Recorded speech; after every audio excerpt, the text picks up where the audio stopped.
আজ আমরা দশম শ্রেণীর কোষে দেখি 16 7-এর দাগের অঙ্কটি সলিউশন করব। অঙ্কটি রয়েছে একটি লম্ববৃত্তাকার শঙ্কুর ভূমিতলের ব্যাস 21 মিটার এবং উচ্চতা 14 মিটার, প্রতি বর্গমিটার 1.50 টাকা হিসাবে পার্শ্বতল রং করতে কত টাকা খরচ পড়বে হিসাব করুন। তাহলে দেখো, এখানে একটি লম্ববৃত্তাকার শঙ্কুর ভূমিতলের ব্যাস দেওয়া রয়েছে এবং তার উচ্চতা দেওয়া রয়েছে। আর আমাদের এখানে একটা অ্যামাউন্ট টাকা বলে দেওয়া হয়েছে, প্রতি বর্গমিটার 1.50 টাকা হিসেবে পার্শ্বতল রং করতে কত টাকা খরচা হবে সেটা বের করতে হবে। তাহলে দেখো, আমাদের এখানে পার্শ্বতলের ক্ষেত্রফলটা বের করতে হবে, তাহলে আমরা এত টাকা হিসেবে কত টাকা খরচা পড়বে সেটা বের করতে পারবো। তাহলে দেখো, আমরা ছোট্ট করে একটু ছবির মাধ্যমে অঙ্কটা বুঝে নিচ্ছি। আচ্ছা, এরকম আমরা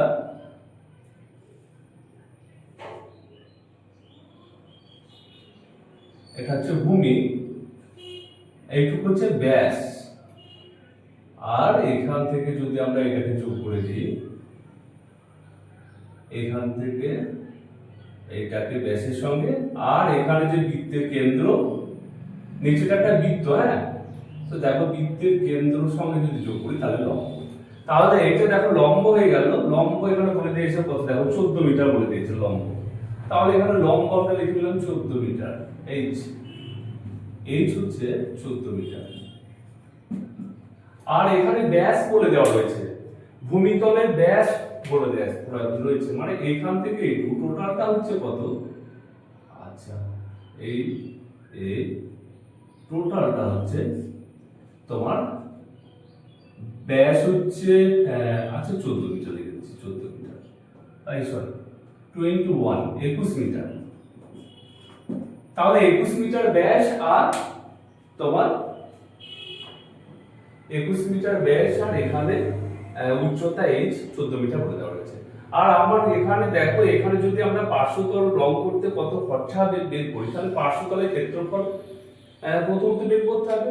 তাহলে সেই জায়গা থেকে দেখো, আমরা প্রথমত পার্শ্বতলের ক্ষেত্রফল, তাহলে ক্ষেত্রফলের সূত্রটা কি আমরা জেনে নেব। দেখো, পাই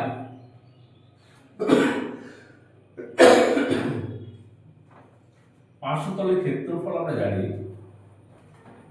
এখানে সাইড লিখেছি পাই, আর এল হচ্ছে পার্শ্বতলের ক্ষেত্রফল। তাহলে আবার এল এর মানটা বের করতে হবে। এখানে উচ্চতা দেওয়া রয়েছে, এখানে দেখো ব্যাস দেওয়া রয়েছে, সেখানে ব্যাসার্ধ আর মান আমরা বের করে নিতে পারবো। তাহলে আমাদের এল এর মানটা বের করতে হবে, মানে এখানে যে তির্যক উচ্চতা সেটা বের করতে হবে। তো দেখো, আমরা প্রথমে যেগুলো দেওয়া রয়েছে সেগুলো লিখবো লম্ববৃত্তাকার শঙ্কুটির ভূমিতলের ব্যাস। দেখো, লম্ববৃত্তাকার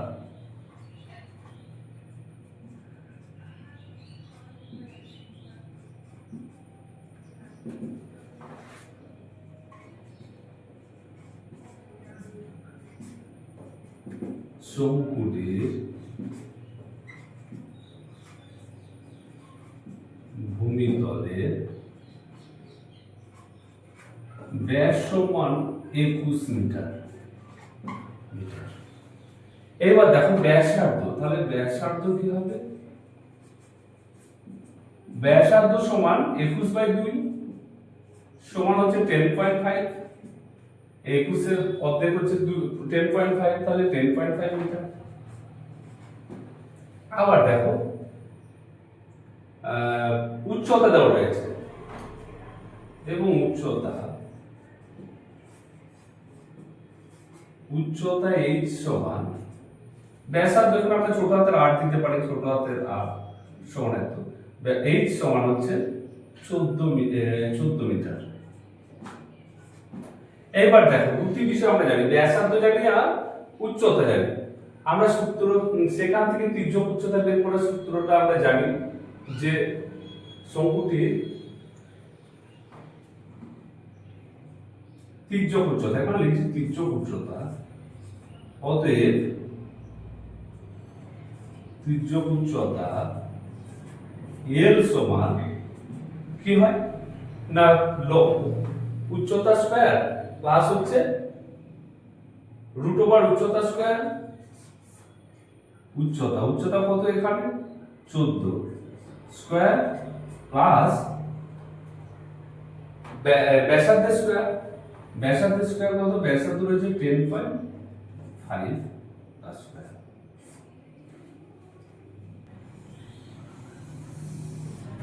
দেখো সমান সমান এখানে 14টা স্কয়ার 14 14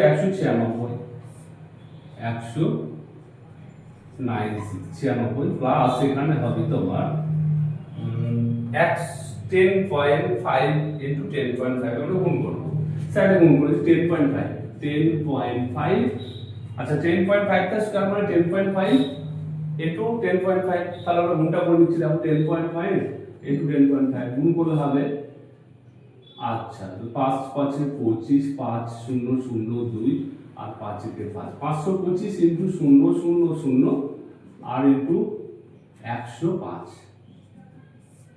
5 2 5 আর 10 হ্যাঁ 1 1 তাহলে 110.25 তাহলে লিখে দিচ্ছি 110.25 সমান দিয়ে আমরা লিখব দেখো এখানে আমরা 196 যোগ করে দেব 196.00 5 2 6 9 রাখে 10 2 1 রাখে 306 তাহলে 306.25 তাহলে এবার আমরা বর্গমূল করব 306.25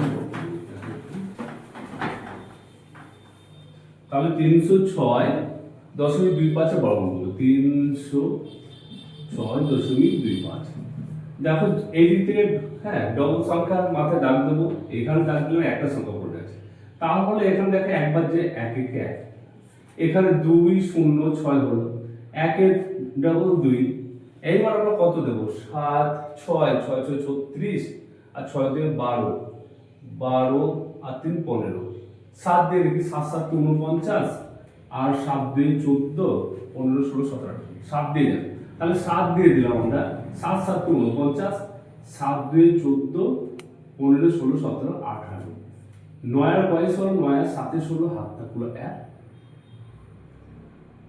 9 এর কত 17 এবার দশমিক বাদ দিলে এবার 7টা চলে গেল দশমিক বাদ দিলে 25 নামাচ্ছি 25 এবার দেখো 17 ডবল এখানে বসবে 17 ডবল হচ্ছে 34 34 এবার 34 এর পরে যত এখানে বাদ দেবো ততই গুণ করব দেখো 5 এখানে 5 বাদ দিয়ে মিলছে 5 দিয়ে দেখি দেখো 5 দিয়ে আমরা 5 5 এ 25 4 5 এ 20 আর 2 22 3 5 এ 15 16 17 মিলে গেছে তাহলে এখানে 5টা চলে আসছে তাহলে আমাদের হয়ে গেল এখানে সমান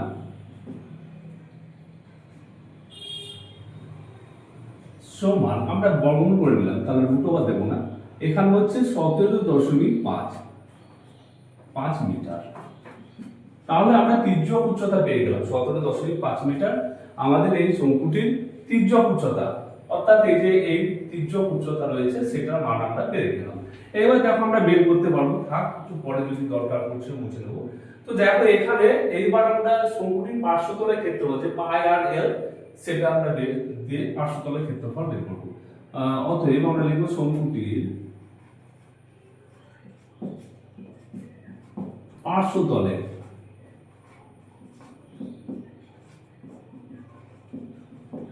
ক্ষেত্রফল সমান পার্শ্বতলের ক্ষেত্রফলের সূত্র হচ্ছে পাই আর এল পাই 22 7 ইনটু আর হচ্ছে এখানে আর পেয়েছি আমরা 10.5 তাহলে 10.5 10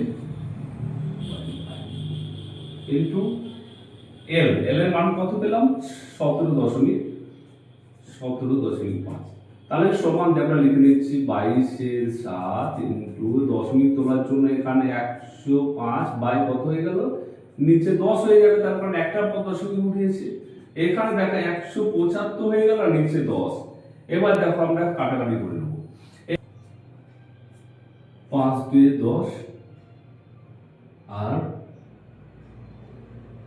আচ্ছা 5 2 10 11 2 22 5 কে 5 এখানে দেখো 5 3 5 15 আর 2 16 25 5 5 25 7 কে 7 5 5 7 35 5 কে 5 5 2 10 তাহলে উপরে আমাদের পেলাম কত, 11 গুণিত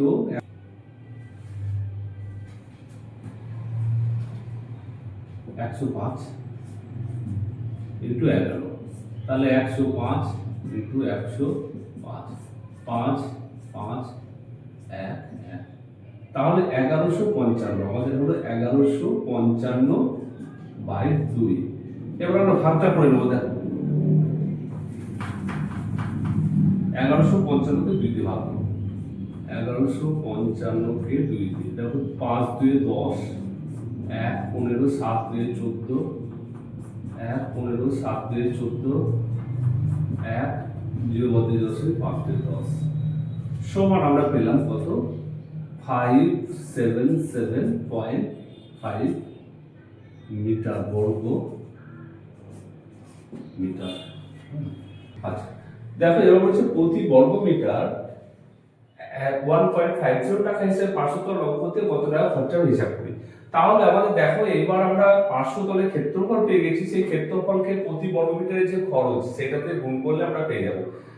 সেই জায়গা থেকে আমরা দেখো একবার অ্যান্সারটা লিখবো, এখানে একবারে লিখে নেবো যে অতএব শঙ্কুটির পার্শ্বতল রং করতে খরচ পড়বে, শঙ্কুটির পার্শ্বতল রং করতে খরচ পড়বে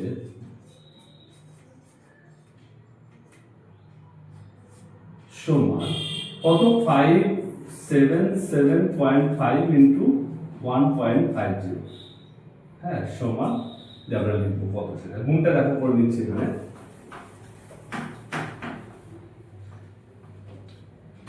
577.5 আর এখানে হচ্ছে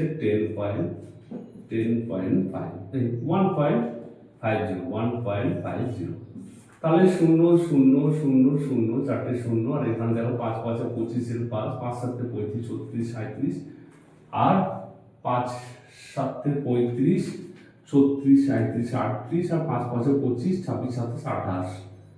আচ্ছা ইন্টু এখানে দেখো 5775, তাহলে 0 5 7 5 12, 8 7 15 16, আর 8 7 15 16, আর এখানে 5 3 7 8 তিনটে পর দশমিক 1 2 3, তাহলে হয়ে গেল আমাদের 866.25 টাকা।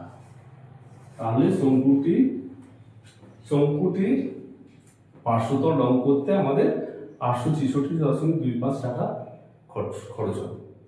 সেই সঙ্গে আমাদের 7 জায়গার অঙ্কটি সরাসরি